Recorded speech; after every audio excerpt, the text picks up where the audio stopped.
Welcome back to Lion Recaps. Today I will show you a Japanese science fiction action film from 2014, titled Parasyte, Part 1. In the opening scene of the movie Parasites, a group of enigmatic alien beings emerges from the sea, setting the stage for the unfolding events. Simultaneously, a man lies sound asleep in his room, unaware of the impending intrusion. One of these extraterrestrial parasites stealthily infiltrates his ear canal. Despite the initial discomfort, the man manages to regain his composure and drifts back into slumber. Meanwhile, the story introduces Shinichi, a young boy engrossed in nighttime music with his trusty headphones. The parasitic entity attempts to breach his ear as well, but it encounters an insurmountable obstacle. At the nose, a tingling sensation prompts Shinichi to believe it's a mere insect, causing him to attempt its removal, inadvertently crushing the intruder as he tries to retrieve it. As the drama unfolds, the parasite transfers to his hand, leaving Shinichi bewildered. Coincidentally, his mother arrives at that very moment, and he urgently exclaims, "Look! My hand seems to be infected." When she inspects his hand, however, it appears perfectly unharmed, leaving them both puzzled by the strange turn of events. The following morning, we find Shinichi sitting at the dining table, experiencing an uncomfortable sensation in his hand. Meanwhile, another man's plight is revealed as his ear has been invaded by one of these menacing parasites. He stands menacingly before his wife, revealing a grotesque and horrifying mouth. In a horrifying turn of events, he consumes his wife's face with that monstrous maw, all due to the influence of the parasite. Soon after, Shinichi enters the picture, encountering a friend on his way to school. She notices his peculiar behavior, and as he arrives at school, it becomes evident that something unusual is occurring with him. His right hand, in particular, has gained an extraordinary amount of strength.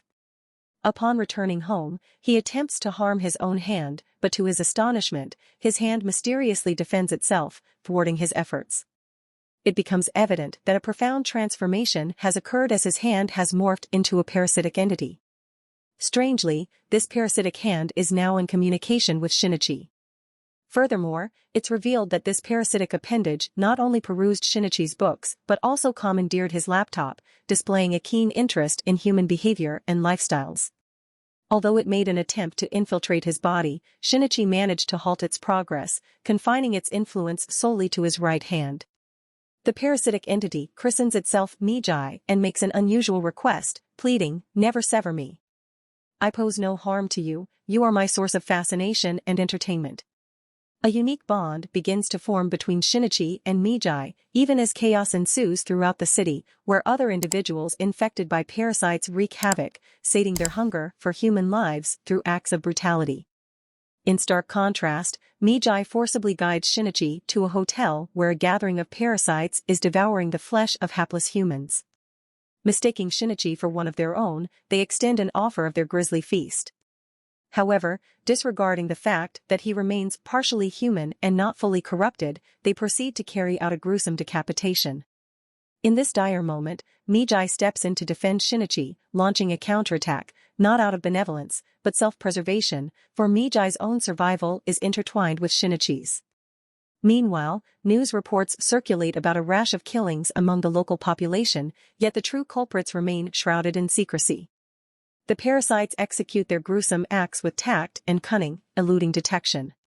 In response to the grim situation, Shinichi questions Migi, "Why don't you compel your fellow parasites to refrain from preying on humans?" Migi retorts, "You consume vegetables and various other animals, do you not? Similarly, our sustenance is derived from humans. What makes it any different?" Migi possessed the ability to detect other parasites in its vicinity. One day, as they headed to school, Migi alerted Shinichi to the presence of another nearby parasite. To their surprise, it turned out to be none other than their own teacher Tamiya.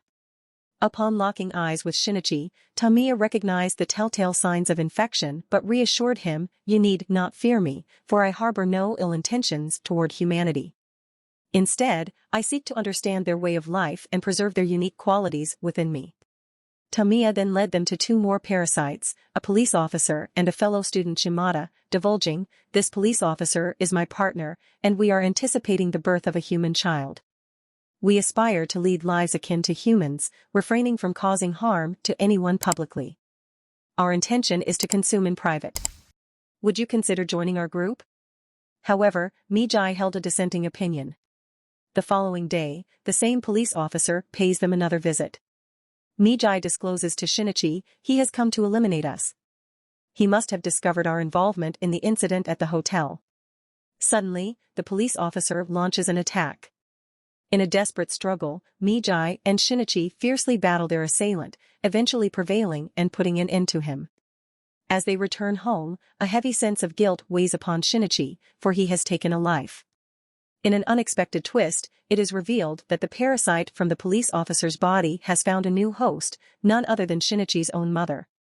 Unbeknownst to Shinichi, his mother approaches him with sinister intent. Migi urgently alerts Shinichi, she intends to kill you. Concerned about his mother's well-being, Shinichi pleads, please, be cautious. Don't speak ill of my mother. He treasures his relationship with her dearly.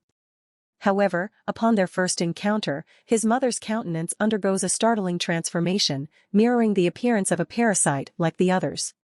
She launches a ferocious assault, leaving Shinichi on the brink of death, hemorrhaging profusely. The following morning, it becomes evident that Shinichi has made a remarkable recovery. Migi informs him, you sustained severe injuries, but I managed to heal your wounds using my cells.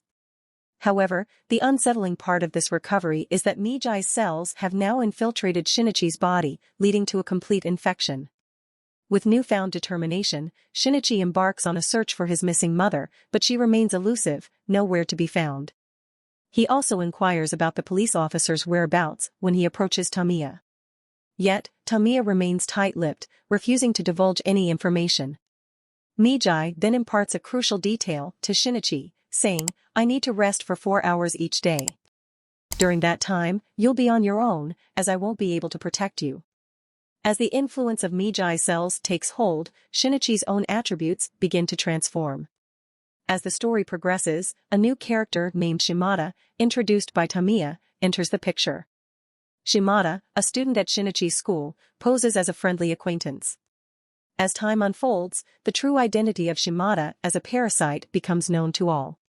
In a chilling turn of events, Shimada goes on a murderous rampage, eliminating everyone in his path, including Shinichi's dear friend, Satomi. In a desperate act, Shinichi leaps from a building, carrying Satomi with him. Amidst the chaos, Tamiya arrives at the scene, harboring her own intentions to put an end to Shimada, fearing that he might expose her secret. She detonates a bomb, but Shimada miraculously survives. Even when the police arrive, Shimada proves formidable, dispatching them as well. Migi alerts Shinichi to Shimada's presence on the building's rooftop. Shinichi makes his way to another rooftop, armed with an arrow, and successfully eliminates Shimada with a well-aimed shot. He then returns to Tamiya, seeking the whereabouts of the police officer who was also a parasite. Tamiya discloses the location, but it's Migi's rest period, leaving Shinichi to confront the threat alone. Despite the odds, Shinichi manages to sever the parasite's throat, putting an end to it. Subsequently, his mother and the infected police officer meet their demise. The next scene portrays Shinichi visiting Satomi at the hospital, where he solemnly vows to eliminate all parasites one by one. Unbeknownst to him, someone is secretly photographing their encounter, a spy. This marks the conclusion of part 1 of the movie. Subscribe for more videos like this, turn on the notification, and leave a like to help the channel out. Thank you for watching.